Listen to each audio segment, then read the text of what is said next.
Hello, everyone. Thank you, those of you who have joined so far. Let's just wait a few minutes for everybody else to join. So let's just give it a minute or two.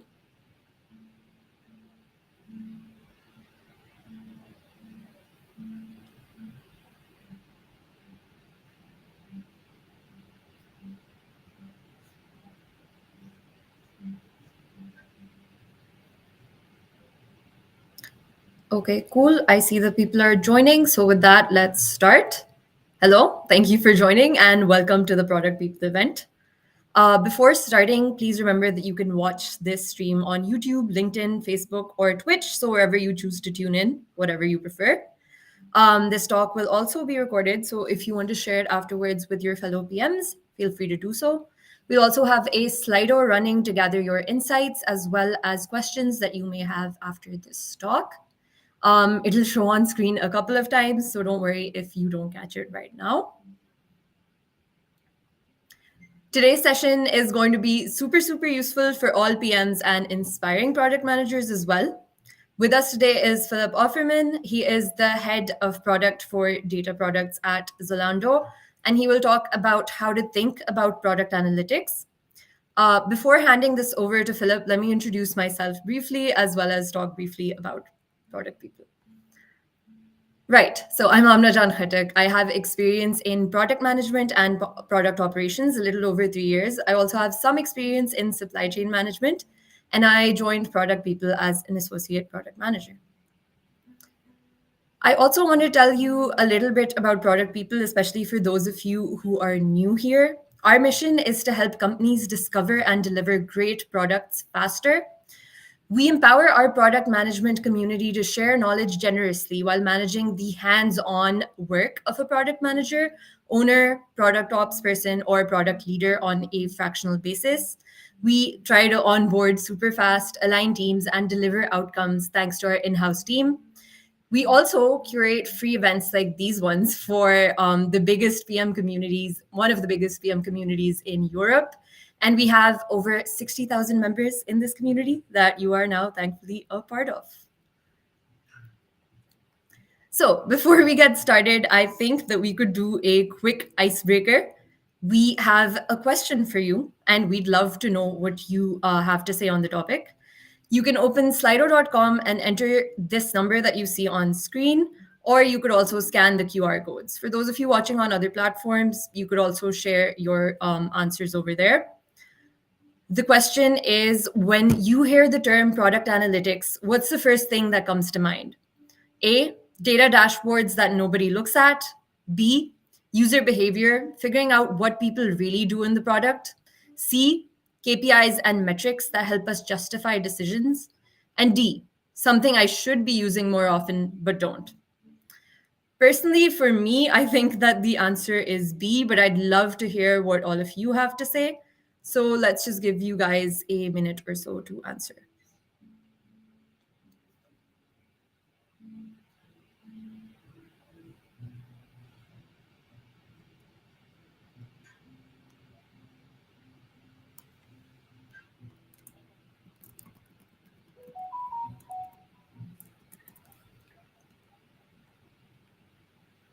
Perfect. We're already seeing some answers coming in. We have two top contenders for our top answers. And the first one is the one that I chose, user behavior and figuring out what people really do in the product, as well as KPIs and metrics that help us justify the decisions that we make. And I think that those are both great answers. And with that, I think that we can move forward.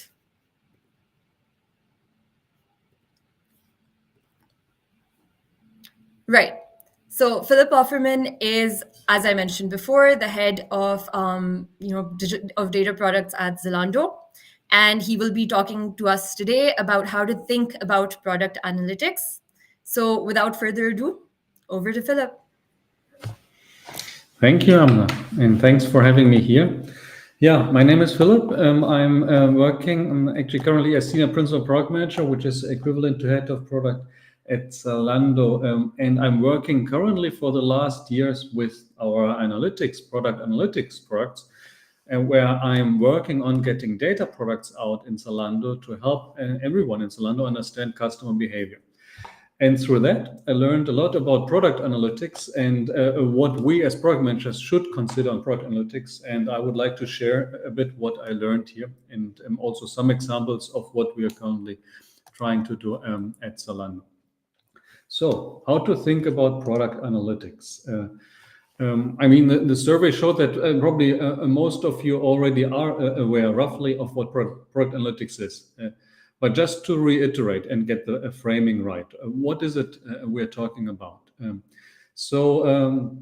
Product analytics is tracking the users on the site. When I'm talking about product analytics here, it's about the customer behavior on-site user tracking.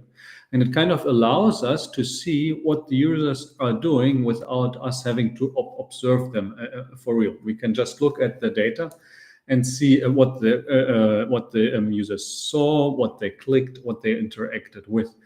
And this has some advantages, like it gets us a really big sample size to work with on the data.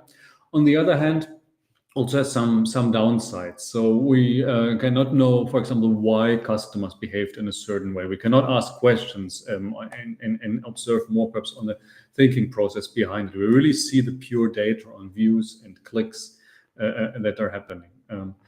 And product analytics is then kind of the collection, analysis, interpretation of that data and the performance and the user interactions. So what do we do with that? So what I found is like there's three real use cases here and what we can do with that data. One is if we're working on a product or a feature, it really doesn't matter here on the granularity.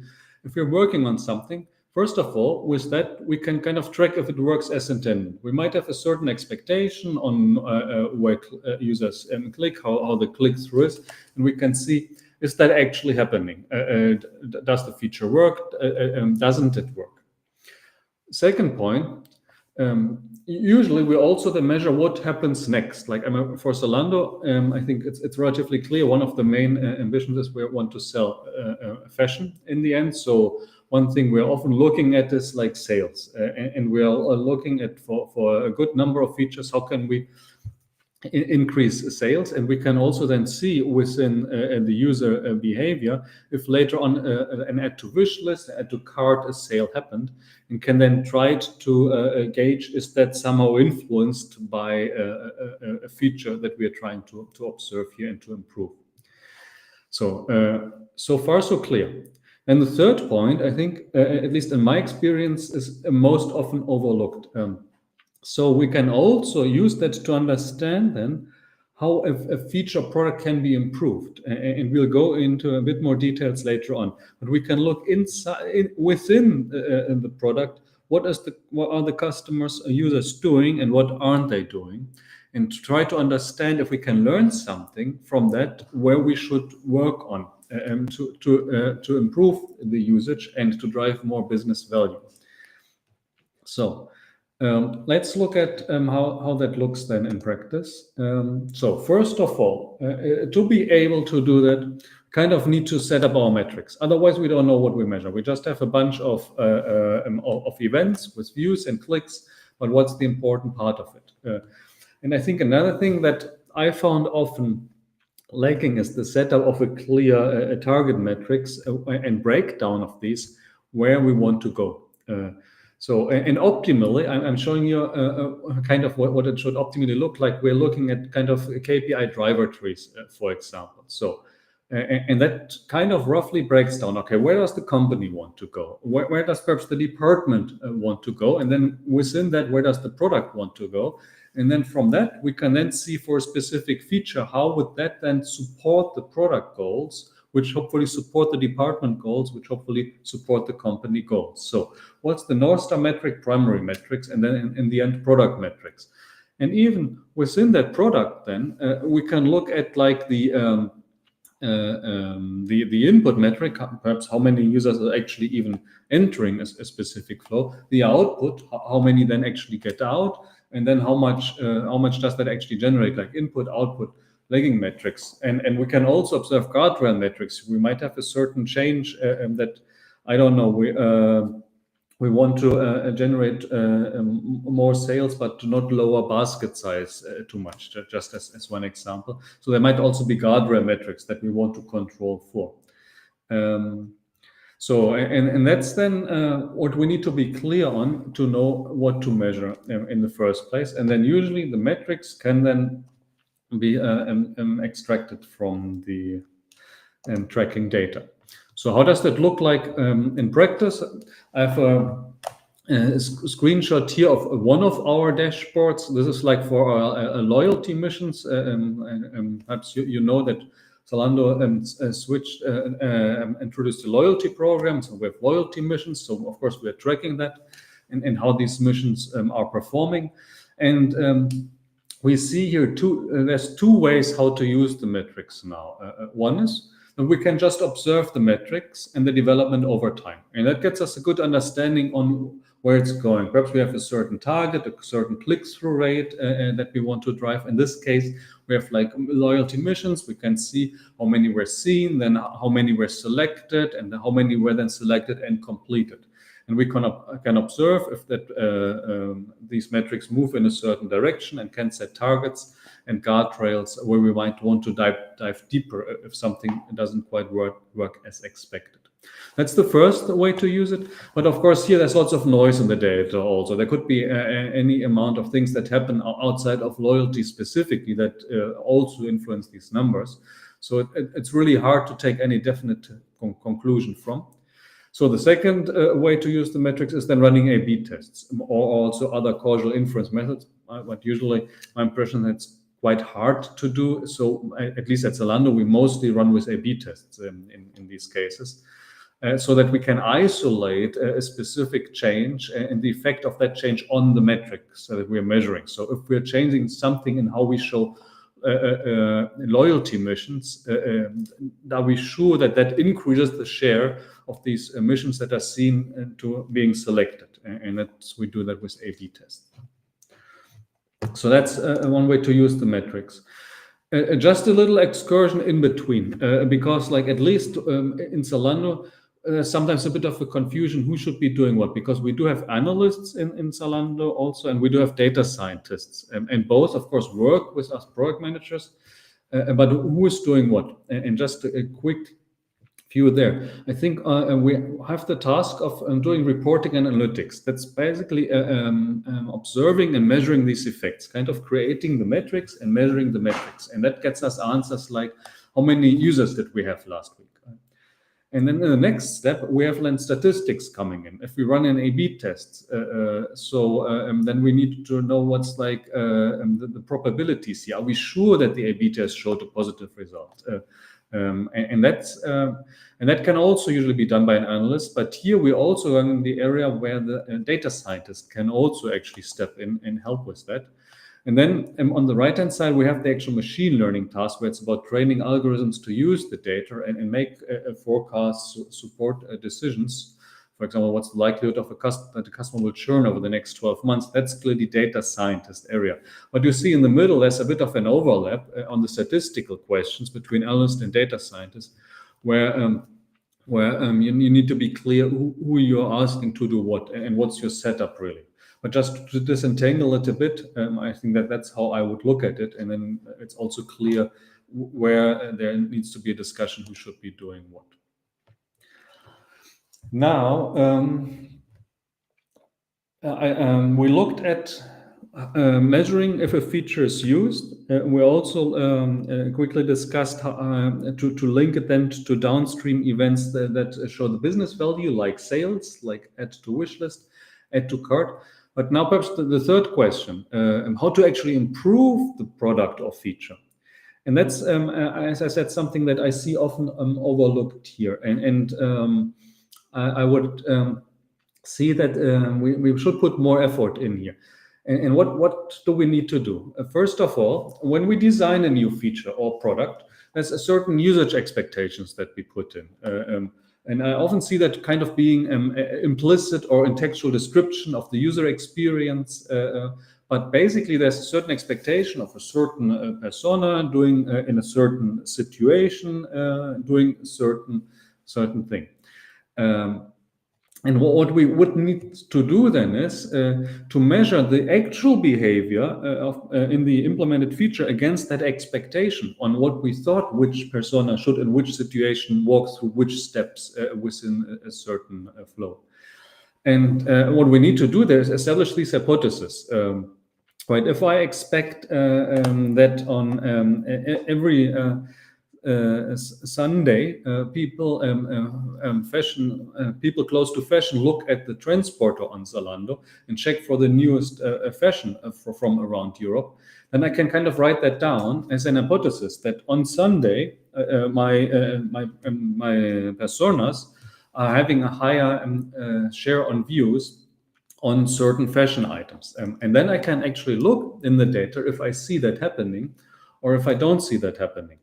And especially if I don't see that happening, I can then ask why. What was wrong there in my usage expectations? Is like some of the interface not really conductive? I did have some misunderstanding of what the users actually wanted to do there in that situation. I can then check what's happening, but for that I need to kind of formalize it and say, okay, this is my hypothesis. This is how I can measure if that is actually happening or not happening, and then measuring it in the data.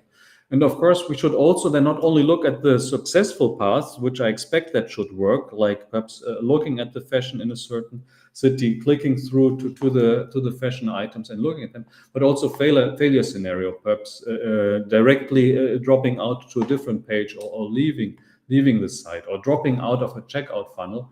Also need to measure that part because I probably have expectation that doesn't happen. And if I see it happening at a certain step in a checkout funnel, for example, consistently, I know that that's where I have my problem. So that's something that's kind of crucial, but requires a bit more scrutiny in writing down the usage expectations and formalizing them and creating hypotheses, and then formulating metrics how to validate these hypotheses.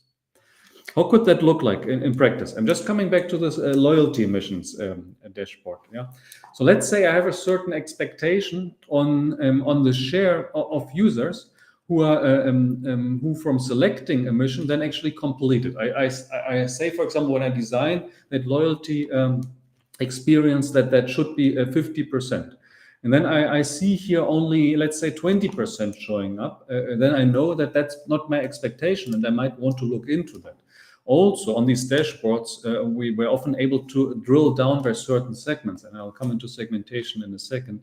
But for this dashboard, we can filter by markets, by client type, by device category, and we might see that perhaps loyalty missions work as expected overall, but in Italy, user behavior is different. And then at least I know that, and I might want to or not want to follow up. But also interesting, like on the client type, the Android apps might have a different experience than the web experience, and I can then see that by filtering if I see a way lower share, and I can then drill down what's different in that experience, that perhaps something broken in that experience. Another example to drill down here is also, unfortunately, I had to blur here the names, but this is kind of the loyalty missions that we have online, and the seem to select rate. And then I can see that I might have a certain expectation for a specific mission, for a specific loyalty mission, and I can see, does that actually work or doesn't it work? Is that a good mission? Is it working as expected or isn't it? So that's what we can do here by drilling down, and then we have the ability to really say exactly at that point we have to review what the users are doing, or we can improve the product if there's something broken there. So that was a bit like deep dive. Just quickly zoom out again, the bigger picture, because now we're very deep in a specific feature set. But I think it's also always good to have the end-to-end picture in view, because what we're working on in a specific moment in time might actually, in the overall scheme of things, be not the most impactful thing to do if we don't look also at the end-to-end journey. So hence, my urge also look out at the overall customer journey. I think for funnels, it's relatively clear how to do that. We have like the click-through rate through each funnel step, like add to cart, and then adding all the information until order placed, and we can then just check at the dropout rate, and it gives a pretty clear picture. At least for Zalando, we have what we also call the messy middle, where there's lots of content, like we're having videos, we're having like content pieces about fashion, and then people go there, and then they go to the catalog, might look at some detail pages, go back, and so it's not really then a funnel, because it really goes back and forth, and makes it a bit more difficult to interpret what works and what doesn't work. In this case, what we are doing right now is kind of look at a piece-by-piece picture from that premise. Where do customers get there?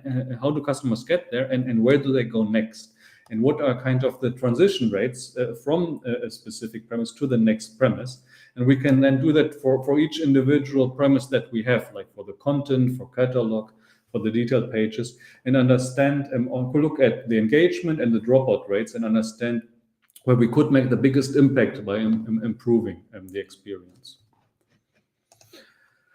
So, as I said, just quickly on segmentation, because that's also an important aspect here, how to slice and dice it. And I found from what I've seen now, there to be two interesting angles to it. One segmentation is coming from our user behavior expectations, if you have like expectation that younger users use it in a certain way and older users in a different way, that might be really interesting, or any other customer user segmentations that you think are relevant, where you have expectations that they behave differently, then you should track that in your data, that you can differentiate your KPIs by that segment. And the other interesting thing I found is then the delivery alternatives.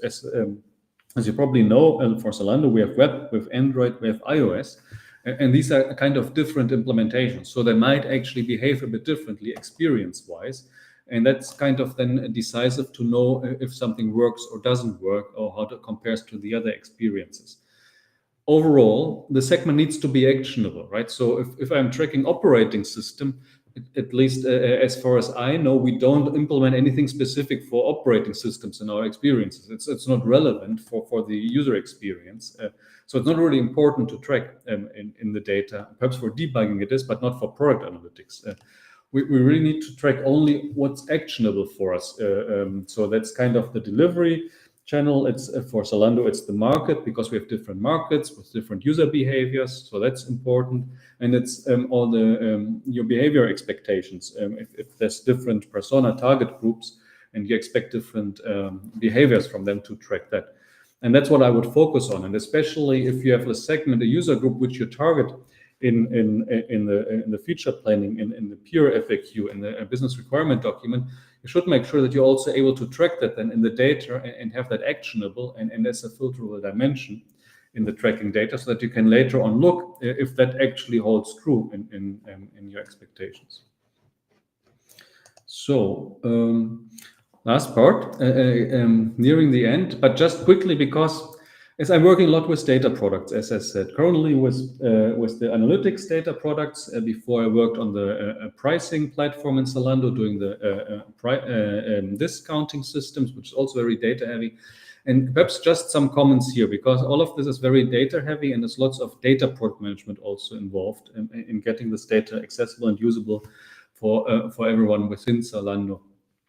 So one problem on data products is they fail silently. There's no blue screen or anything big going wrong. Usually it's just wrong numbers. Something stops working and your number changes slightly. And it's often difficult to spot that, especially if the change is small, or the change is in a small sub-segment of the data. For example, we have like small markets. If something breaks in a small market, then it's very difficult to see that in the overall data. Well, for anyone who's looking at that specific market, the data might actually be quite off. So that's still important to know. So that's the difficult part there. And then what I'm also often seeing is that then the engineers provide the data, but they don't really look into the data if that data makes sense. Sometimes I just open the first 10 lines of a data set, and I already spot that probably doesn't make sense and there are errors there. Or I do a distinct for each column individually and look what values actually show up in that column, and I already see like values that don't make sense there. And I would like basically urge everyone to put yourselves in the customer shoes if you work with data products and look at the data and check if the data is right.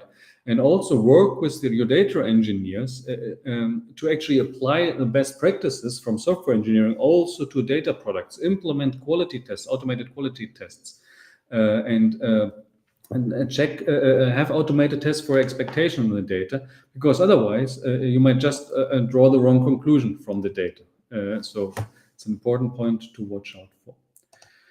So I am at the end of my time, but I think I covered everything I've learned so far in product analytics, and I'm happy for any questions. Yep. First of all, that was absolutely amazing. And also, it was really, really close to heart because one of my first product roles was helping out with product ops analytics. So I really wish that I'd gotten that presentation sooner. I think it would have made my life a lot easier. Yeah, Right. thank you.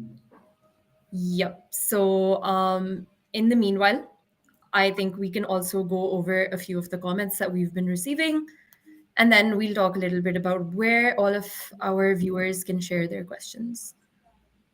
Okay, perfect. It looks like people are already sending in questions, so we'll share those in just a bit. But let me also let you guys know that you can go to slido.com and either enter the code or scan the QR code to share more questions with us. And meanwhile, while we wait for your answers, I think that I can tell you a little bit more about product people while people share in a few more questions. Right, perfect. Okay, perfect. Let's talk about a few of the use cases when you may want to work with us. First of all, our interim product managers and owners cover parental leaves, and we also scale product management teams quickly, or we try to lead key initiatives, bridging the gap until a full-time hire can join.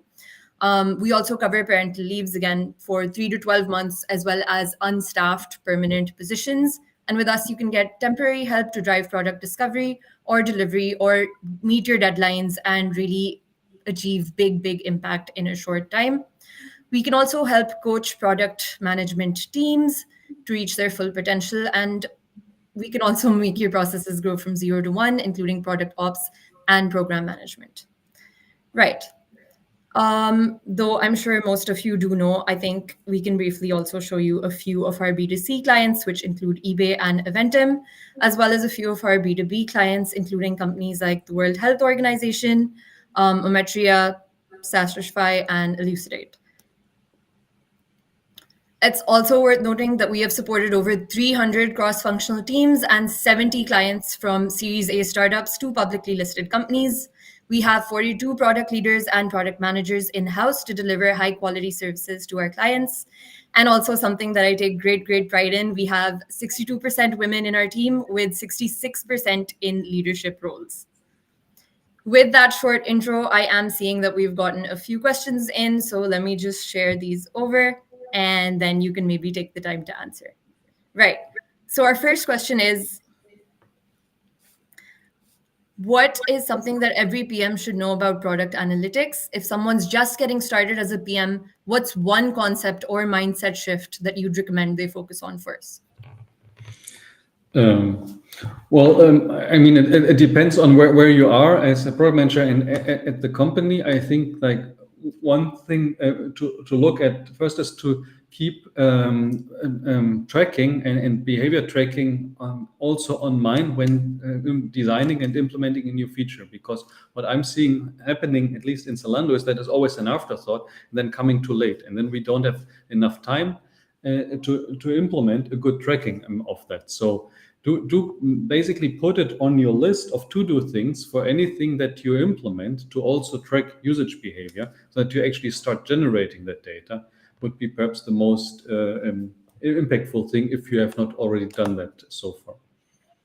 Okay, makes sense. So just taking a mental note of it and actually including it into the entire process beforehand, that is something that would be great. Absolutely. I can only tell you at Zalando, it's really like we were not super great at that either. So it's like a constant thing. I also tell the colleagues internally to keep it in mind and not forget about it. So it's really something. Yes. No, I agree that it's something that definitely needs to be kept in mind, even from my own personal experiences. The second question is, how do you reduce bias when multiple stakeholders are involved in decisions, especially when especially when their experiences or opinions outweigh data-driven insights? I have a little bit to add on to this question as well from my personal experience again. A lot of the times we were only asked to maybe analyze for 2 weeks or something, but I often felt like maybe this wasn't really enough time for the user behaviors to be impacted and actually show.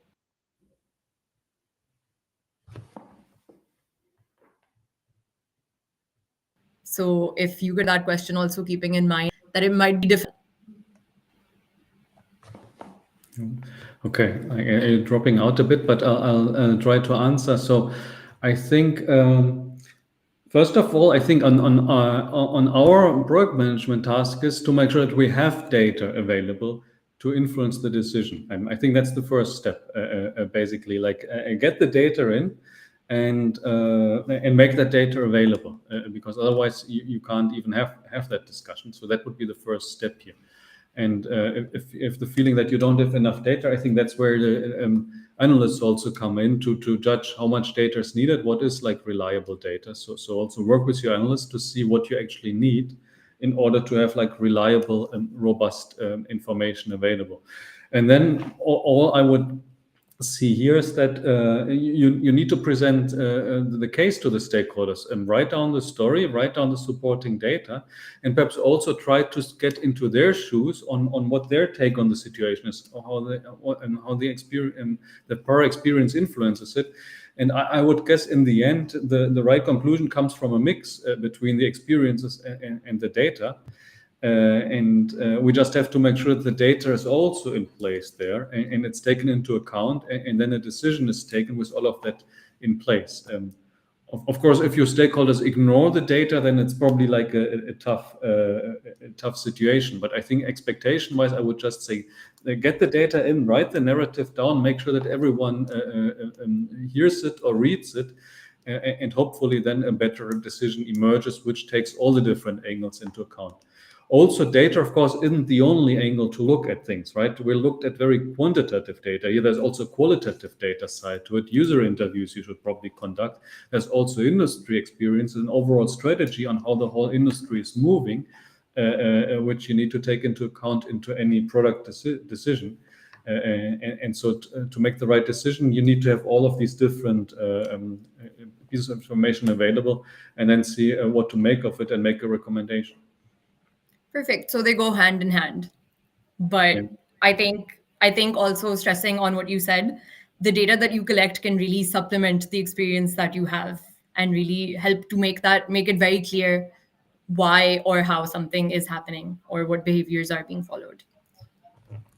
Perfect. Moving on to the next question. How do you decide which metrics really matter for a product? And how do you avoid getting lost in vanity metrics?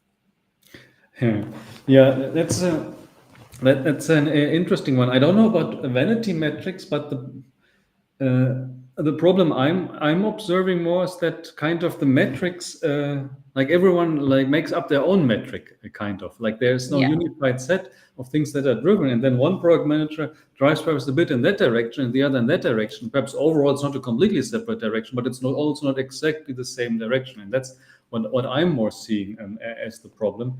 So. And sometimes even the same product manager then having one A/B test on one metric and then the next one on another metric again, which is probably also not great for consistency's sake. I think what would need to happen is what I said in the beginning on the KPI driver tree. If like perhaps if as a company you don't know what you want to drive, it's already a tough situation, and you should probably then trigger that discussion first. For example, as I said, for Zalando, at least one aspect is, of course, sales revenue, because it's an e-commerce shop, right? So, and then you can kind of, and if you kind of agree on that, which is already perhaps not always that easy, but let's assume that you agreed on that one, more or less, then you can try to set up like good proxies where you perhaps even have a data scientist checking if these are actually good proxies and putting their statistical stamp on that. These are good proxies, and then share that with everyone. And then hopefully you have good proxy metrics to work with, like for Zalando, that could be like add to cart or add to wish list, as I mentioned before. It's pretty obvious ones for e-commerce shops, and probably also ones that work pretty well because they're relatively quick to observe them in a user session. And then we have to try to kind of get everyone on the same page that these are good proxies, and everyone should set up their metrics in a way that they assume that they contribute to these proxies. And then it can also be measured, right? In A/B tests, we're able to measure like add to cart, add to wish list rates in a given A/B test, and then it becomes a bit more comparable. But it does require that discussion and alignment, which is not always happening, and sometimes also difficult to drive, especially if you're very opposing interests at hand. It might be difficult. Definitely makes sense. So just another clarifying question. Adding on to this, it's really something that stems from discussions that happen before the product is even developed, right? So any new features that you would make, you need to decide what you're working towards, and that would make it much easier to define metrics accordingly as well. Yeah. Okay, perfect.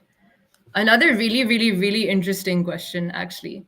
Which analytical tools do you use currently, and which ones would you recommend, especially in the EU where data privacy is such a big issue?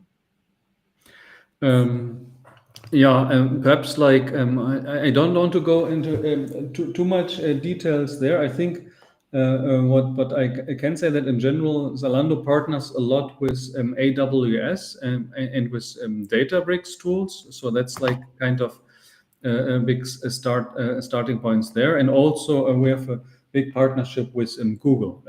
So our web analytics currently runs on Google Analytics, and we're taking the data from there.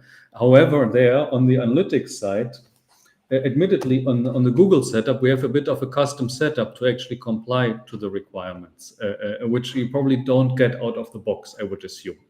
So I don't know how much, I haven't investigated how much that works without our special setup that we're using at Zalando.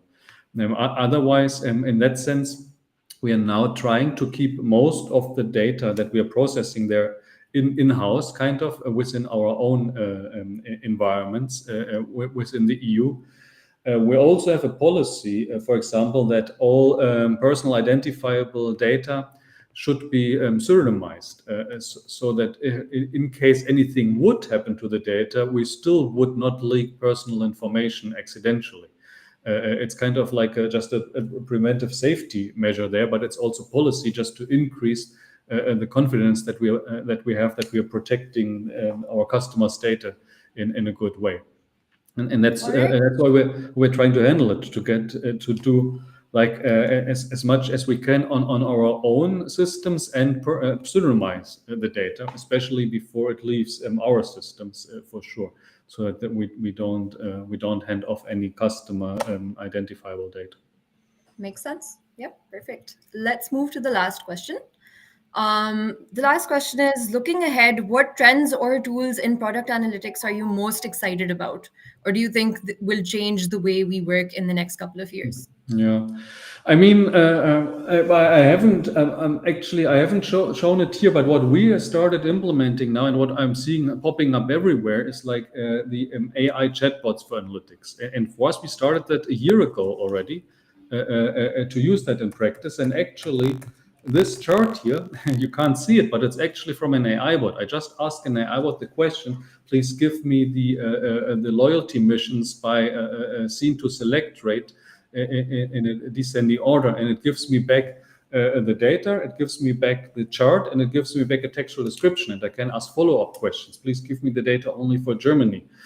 Please give me the data only for iOS. And in analytics now, what we are doing is we're defining all the metrics and dimensions that we are using regularly on a semantic metric layer. And then we can put different tools to use that on top, including the AI bot. And then it's relatively easy to have the AI bot serve a natural language, and we are relatively sure that the data is actually correct because it always serves the predefined metrics. And that for us makes it way easier to provide self-service analytics to everyone, because now we don't need to build also the dashboards on top anymore. Which also work, but it's more overhead for us to generate, and the airbot is more flexible and requires less investment. So I think that's something that we're seeing more and more, and I think it's also going into multi-step analysis where the AI bots take actually multi-step reasoning, where you can ask, okay, what could be reasons why the checkout rate in Italy dropped, and that it creates a multi-step investigation plan, then joins data flexibly and tries to get out the answer. I've already seen that, at least in demos, and it's something that, at least for analytics, changes how we deliver the insights and the data to our users. And it actually works. As I said, we're using it within Zalando already. And I'm seeing it coming from most of the big vendors now, slowly really showing up in their products. So that's, I would say, is the biggest difference I'm seeing coming up. And I feel like it would probably make product analytics in themselves really accessible to anyone who really wants to get to the root of anything. Yeah. So my mission right now is to democratize access to customer behavior data within Zalando. So that's kind of one of my main tasks right now, and it's a great help there on that mission, because it just makes it easier to get it in the hand of everyone. No SQL skill necessary. Very accessible because it's natural language. It really makes a difference. Yep, makes sense. Okay, perfect. Thank you for all of the questions, everyone. And also thank you for all of the answers, Philip. We'd also like to mention before logging off that we are hiring and have the associate PM and product manager roles open. So you can apply by scanning the QR code on the screen, or of course, checking out Product People on our other socials. And I would also like you to subscribe to our newsletter, where a lot of us work really hard and we share insights and relatable experiences to anybody in product. I think anybody in product would really, really benefit from following the newsletter as well. So yeah, draw on our experiences and join us, of course. Also, join us next week as Thomas Stanner talks about AI for PMs, which is also something we briefly touched upon today. So that's fun. And he talks about what we can build today without a huge budget, right? So feel free to join us for a session full of insights next week as well. And thank you so much for today. This was super, super insightful. I really enjoyed it, and I'm sure that everybody else did as well. I'm sure everybody learned a lot.